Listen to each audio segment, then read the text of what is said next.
അസ്സലാമു അലൈക്കും. അപ്പോൾ ഇന്നത്തെ വീഡിയോ വെയിറ്റ് ലോസിന് ആരെങ്കിലും പ്ലാൻ ആക്കുന്ന ആൾക്കാരാണെങ്കിൽ ഏറ്റവും പെർഫെക്റ്റ് റെസിപ്പിയാണ് കേട്ടോ ഇത്. മുളപ്പിച്ച കടല കൊണ്ട് തയ്യാറാക്കിയിട്ടുള്ള ദോശയാണ്. ഇതിലോട്ടേക്ക് ഉഴുന്നോ ഇനോ ബേക്കിംഗ് പൗഡറോ ഒന്നും ചേർക്കാതെ അപ്പം അരച്ചിട്ട് നല്ല പഞ്ഞി പോലെ തയ്യാറാക്കാൻ പറ്റിയൊരു ദോശൻ്റെ റെസിപ്പി തന്നെയാണ് കേട്ടോ ഇത്. ബ്രേക്ക്ഫാസ്റ്റോ ലഞ്ചായിട്ടോ ഡിന്നറായിട്ടോ എടുക്കാവുന്നതാണ്.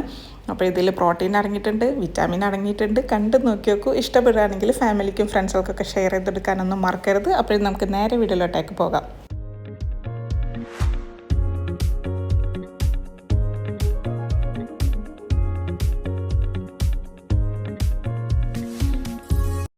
അപ്പോൾ നമുക്ക് ഈ ഒരു ദോശമാവ് തയ്യാറാക്കാനായിട്ട് വേണ്ടത് മുളപ്പിച്ച കടലാണ് കേട്ടോ. ഇത് ഏകദേശം ഒരു ബൗളോളം എടുത്തിട്ടുണ്ട് നിറയെ. ഇത് ഞാൻ എനിക്കൊരു ആഴ്ചത്തോട്ടേക്കുള്ളത് അരച്ച് വെക്കാൻ വേണ്ടിയിട്ടാണ് ഇത്ര ക്വാണ്ടിറ്റിക്ക് എടുത്തത്. അപ്പോൾ നിങ്ങൾക്ക് ഒരു ദിവസം 2 ദിവസത്തേക്കാണെങ്കിൽ കുറച്ചോളൂ കേട്ടോ. അപ്പോൾ ഇതിൻ്റെ റെസിപ്പിയൊക്കെ ഞാൻ മുൻപിട്ടിട്ടുണ്ടായിരുന്നു, മുളപ്പിച്ച കടലിൻ്റെത്, ചെറുപയർ മുളപ്പിച്ചതിൻ്റെതൊക്കെ. അപ്പോൾ ഈ കാണാത്തവരുണ്ട്, അത് കണ്ടു നോക്കി നോക്കും. അപ്പോൾ ഇതൊക്കെ ശരിക്കും കഴുകി വൃത്തിയാക്കിയതുകൊണ്ട് ഇനി കഴുകണമെന്നൊന്നുമില്ലേ. അപ്പോൾ ഈ നേരെ മിക്സിയുടെ ജാറിലോട്ടൊക്കെ ഇതെല്ലാം ഇട്ട് കൊടുക്കാം. ഇനി നമുക്ക് വേണ്ടത് റവ ആണ്. അതൊരു കപ്പോളം എടുത്തിട്ടുണ്ട് കേട്ടോ. കുറച്ചുകൂടെ വേണമെങ്കിൽ അങ്ങനെ എടുത്തോളൂ. അപ്പോൾ നിങ്ങളുടെ ഇഷ്ടത്തിനനുസരിച്ചിട്ട് കുറച്ചൊരു ലൂസായിട്ട് വേണമെങ്കിൽ ഈ ഒരു ക്വാണ്ടിറ്റിക്ക് മതി. കുറച്ച് തിക്കാണെങ്കിൽ കുറച്ചുകൂടെ എടുത്തോളൂ.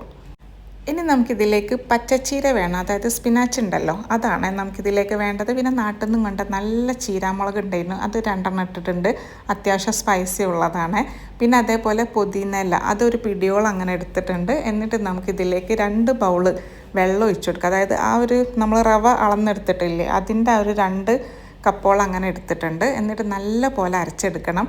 അരച്ച് കഴിഞ്ഞതിന് ശേഷം മിക്സിയുടെ ജാറിലോട്ടേക്ക് 1 ടേബിൾ സ്പൂണോളം തൈര് എടുത്തിട്ടുണ്ട്. കുറച്ചുകൂടെ വെള്ളം ചേർത്തിട്ട് അങ്ങനെ അരച്ചെടുക്കാം. എന്നിട്ട് ഇതിലോട്ടേക്ക് ഒന്ന് മിക്സാക്കി കൊടുക്കാം. ഇനി ഇതിലേക്ക് ഒരു 1/4 ടീസ്പൂൺ ചെറിയ ജീരകം ഇട്ട് കൊടുക്കണം. ആവശ്യത്തിന് ഉപ്പ് ചേർത്ത് കൊടുക്കാം. പിന്നെ അത് കുറച്ചുകൂടെ ഒന്ന് ഹെൽത്തി ആയിട്ട് ഒന്നുകൂടെ വേണമെങ്കിൽ ക്യാരറ്റ് ചേർത്ത് കൊടുക്കാം, പിന്നെ ബീട്രൂട്ട് ചേർത്ത് കൊടുക്കാം, പിന്നെ അതേപോലെ വലിയുള്ളി ചേർത്ത് കൊടുക്കാം. ഒക്കെ നിങ്ങളുടെ ഇഷ്ടം പോലെ. അപ്പോൾ ഞാനിത് ഇത്ര ഉള്ള രീതിക്കാണ് തയ്യാറാക്കുന്നത്. ഇത് ചട്നീൻ്റെ കൂടെ മീൻകറിൻ്റെ ഒക്കെ കൂടെ പൊളി ടേസ്റ്റാണ്. ഞാൻ അന്നത്തെ ദിവസം ചെമ്മീൻ കറി ആയിരുന്നേ ഉണ്ടായത്, അതും കൂട്ടിയിട്ടാണ് കഴിക്കുന്നത്. അപ്പോൾ ചൂടായി കിടക്കുന്ന തവയിലേക്ക് അപ്പം എന്നെ ഉണ്ടാക്കിയെടുക്കുകയാണ്. ഇതങ്ങനെ പുളിച്ച് പൊന്താനൊന്നും കാത്തിക്കേണ്ട ആവശ്യമൊന്നുമില്ല. പിന്നെ ഇതിലേക്ക് ഇനോ ബേക്കിംഗ് പൗഡറോ ഒന്നും ചേർക്കേണ്ട ആവശ്യമില്ല കേട്ടോ. അല്ലാതെ തന്നെ സൂപ്പർ ടേസ്റ്റാണ്. നല്ല പഞ്ഞി പോലാണ് കേട്ടോ ഇത് ഉള്ളതും. അപ്പോൾ നമുക്കിതിലേക്ക് നെയ്യ് വേണം, നെയ്യ് ഒഴിച്ചു കൊടുക്കാം. ഒലിവ് ഓയിൽ വേണമെങ്കിൽ വെളിച്ചെണ്ണ വേണമെങ്കിൽ അതൊക്കെ നിങ്ങളുടെ ഇഷ്ടം പോലെ. ഞാനൊരല്പം ഒലിവ് ഓയിലാണ് ചേർത്ത് കൊടുത്തത്. എന്നിട്ട് അതൊന്ന് മറിച്ചിട്ട് കൊടുക്കുകയാണ്. ഇനി ഇത് നിങ്ങൾക്ക് ഒട്ടിപ്പിടിക്കുന്നത് തോന്നുകയാണെങ്കിൽ കുറച്ചുകൂടെ ഒന്ന് റവ അങ്ങനെ ചേർത്ത് കൊടുത്താൽ മതി കേട്ടോ. അങ്ങനെ തോന്നുന്നുണ്ടെങ്കിൽ ഇത് ഏകദേശം കറക്റ്റായിട്ടുള്ള അളവാണ്.